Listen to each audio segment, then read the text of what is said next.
Aleluia, aleluia.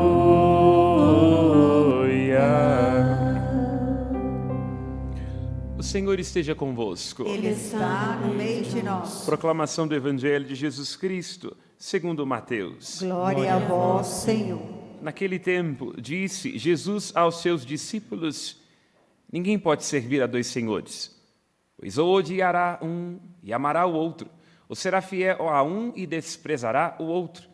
Vós não podeis servir a Deus e ao dinheiro, por isso eu vos digo: não vos preocupeis com a vossa vida, com o que haveis de comer ou beber, nem com o vosso corpo, com o que haveis de vestir. Afinal, a vida não vale mais que o alimento e o corpo mais do que a roupa. Olhai os pássaros do céu. Eles não semeiam, não colhem, nem ajuntam em armazéns. No entanto, vosso Pai que está nos céus os alimenta. Vós não valeis mais do que os pássaros? Quem de vós pode prolongar a duração da própria vida, só pelo fato de se preocupar com isso? E por que ficais preocupados com a roupa? Olhai como crescem os lírios do campo. Eles não trabalham, nem fiam. Porém, eu vos digo, nem o rei Salomão, em toda a sua glória, jamais se vestiu como um deles.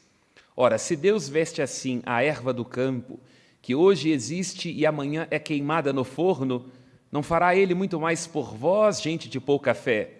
Portanto, não vos preocupeis, dizendo o que vamos comer, o que vamos beber, como vamos nos vestir. Os pagãos é que procuram essas coisas. Vosso Pai que está no céu sabe que precisais de tudo. Pelo contrário, buscai em primeiro lugar o reino de Deus e a sua justiça, e todas essas coisas os serão dadas por acréscimo. Portanto, não vos preocupeis com o dia de amanhã, pois o dia de amanhã terá as suas preocupações. Para cada dia, bastam os seus próprios problemas. Palavra da salvação. Glória a vós, Senhor. Pelas palavras do Santo Evangelho, sejam perdoados os nossos pecados. Amém. Podemos nos sentar. A primeira das leituras que a sabedoria da Igreja nos oferece é a segunda carta de Paulo aos Coríntios. O apóstolo das gentes é solicitado no seu testemunho, na sua vida, no seu suor, nas suas lágrimas, na sua poesia, a esta comunidade a que dirige, o seu zelo e o seu afeto. Zelo porque o apóstolo Paulo entende que o amor exige vigilância contínua, porque é preciso, para amar, estarmos todos acordados. Nós cantamos isso, inclusive, musicando em nossa poesia brasileira, que só o amor conhece que é verdade. Por isso, quem quer que estar amando tem que estar desperto diante do outro, numa constante vigilância, renovando acordos, reelaborando. Amor não é coisa que cabe no eu te amo. No dia do casamento, sob efeito de vodka algumas horas depois, precisa ser dito de novo.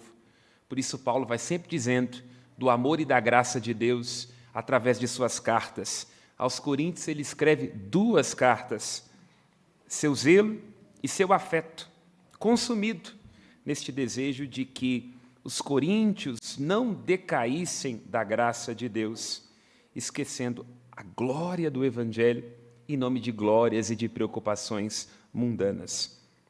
Aqui está dito no versículo 1 da primeira leitura: irmãos, será que é preciso gloriar-me? Na verdade, não convém. No entanto, passarei a falar. O apóstolo Paulo aqui experimenta algo que é muito constante na sua vida, porque nós costumamos associar Paulo à grandeza de suas viagens, a genialidade de sua teologia. É celebrado de modo especial no tempo das festas juninas. No entanto, o apóstolo Paulo deve ser tomado também a partir do maior de todos os conselheiros que ele experimenta na sua própria vida, que é o fracasso. O apóstolo Paulo é um homem que fracassa e naufraga muitas vezes, que teve que se reinventar, que em diversas circunstâncias da sua existência percebe aquilo que nós também percebemos, quando a gente percebe que o filho da vizinha não era pior do que o nosso, do que os nossos netos, de que a gente sabe mais do que deve e menos do que precisa, quando o que aperta é o nosso próprio cálculo. Aí não tem palavra, não tem esquema, não tem pretensão. A gente se encontra em circunstâncias que não sabe o que fazer, não é? A tentação é perder o réu primário, dizendo, como eu sempre brinco, aquilo que toda mãe já disse ao seu filho, no momento em que ele está descompensado. Você sabe que eu te trouxe a esse mundo e posso te tirar dele, não é? Então vamos para casa sem confusão. O apóstolo Paulo, então, experimenta frustrações em Atenas, porque ao anunciar o evangelho, dizendo da ressurreição, não encontra ouvidos abertos. Na carta aos Gálatas, os Gálatas querem fugir e voltar para as antigas estruturas judaicas, decaindo da graça divina, e agora uma terceira grande frustração, que era a carta aos Coríntios.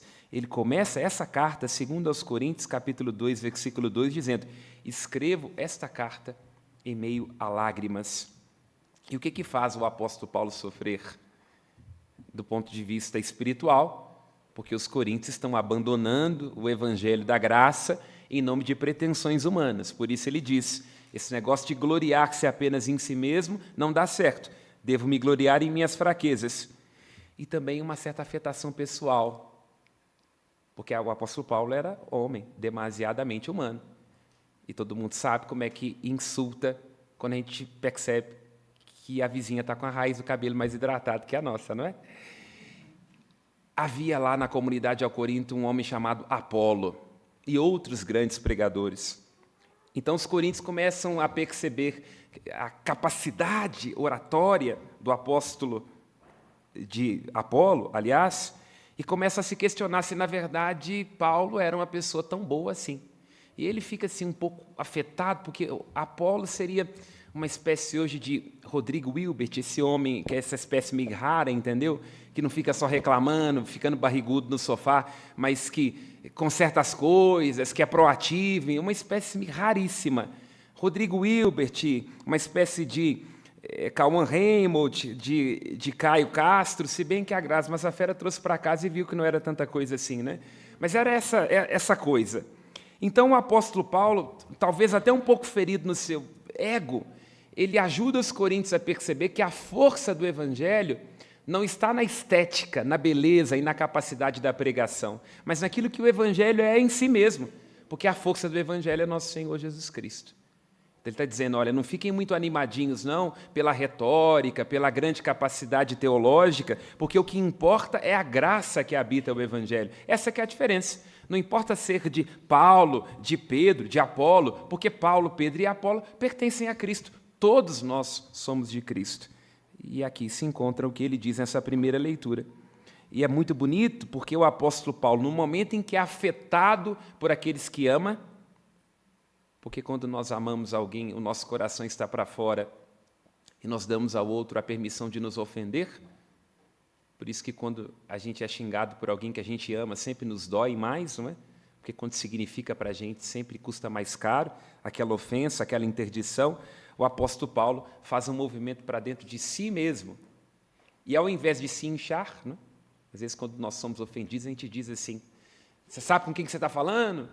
Ou você vai ver, não fala assim comigo. O apóstolo Paulo, ao invés de inchar, ele diminui.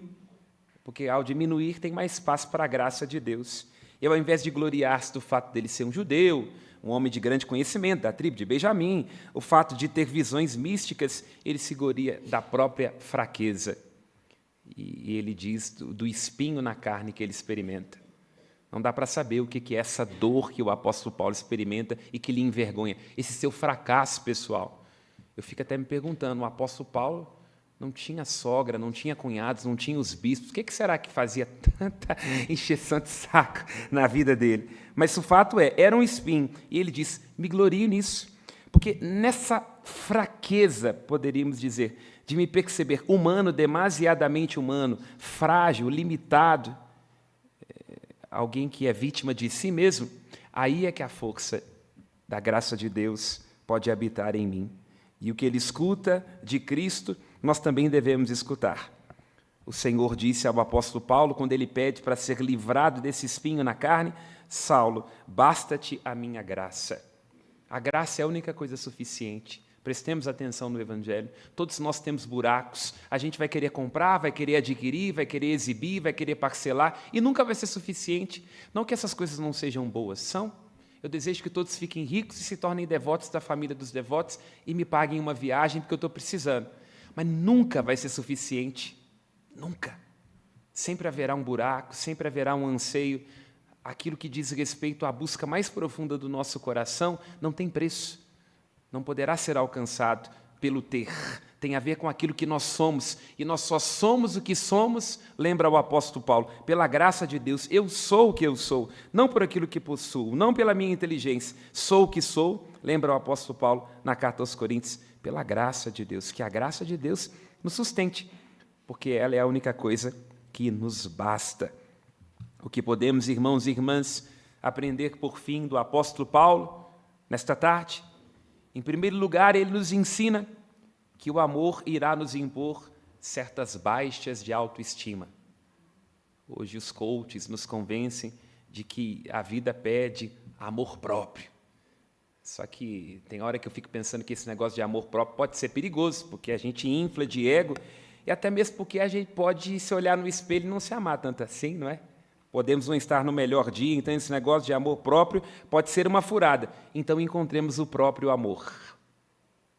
O amor que fazemos, o amor que experimentamos, o próprio Cristo com a sua graça.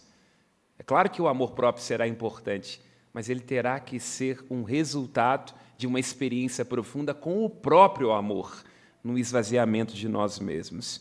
E aí, num certo sentido, iremos nos perder nos nossos cálculos, da nossa vaidade e da nossa pretensão, porque se nós nos ocuparmos demais de nós mesmos, lembra a Madre Teresa de Calcutá, nunca sobra tempo para os outros, nunca sobra tempo para Deus.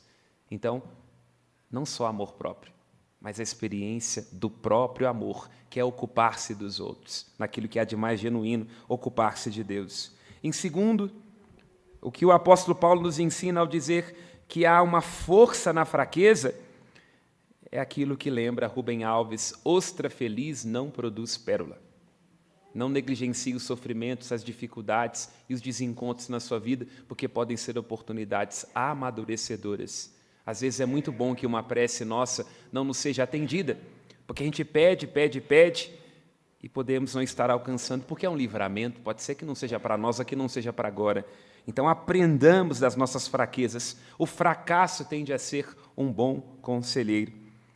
E, em terceiro lugar, o que diz o apóstolo Paulo? A graça. Só a graça nos basta. Só a graça nos dá a suficiência. Só a graça é capaz de dar quietude às ansiedades e às preocupações desmedidas de nosso coração. A graça é aquilo que vem de graça, que tem que ser o tempero. Coloca a graça nas dificuldades da sua vida. Coloca a graça nos momentos de sofrimento. Coloca a graça nos momentos de luto. Coloca a graça nos momentos de decepção. A graça é o tempero de uma vida que tem sabor. Invoquemos, então, irmãs e irmãos, a Mãe da Divina Graça, Nossa Senhora da Piedade. E é bonito perceber o equívoco, a liberdade desta expressão não é? Mãe da Divina Graça, na perspectiva latina. Porque quando chamamos Maria, Nossa Senhora da Piedade, a Mãe da Divina Graça, nós queremos dizer que ela é a mãe que pertenceu à graça. Ela diz, faça-se em mim, confiou na graça de Deus. É a mãe que gesta a graça, porque Cristo é a própria graça encarnada. E ela é a mãe de onde se originam as graças. Por isso tenhamos os nossos olhos fixos nas mãos da Virgem Maria, Mãe da Divina Graça, como ela sustenta a mão do seu divino Filho, como ela sustenta a mão do seu divino Filho, nosso Senhor Jesus Cristo, há também de nos sustentar como Mãe da Piedade para recebermos as graças de que necessitamos. Louvado seja nosso Senhor Jesus Cristo. Aos céus nossas preces. De pé, responderemos juntos, ouvi-nos, Senhor.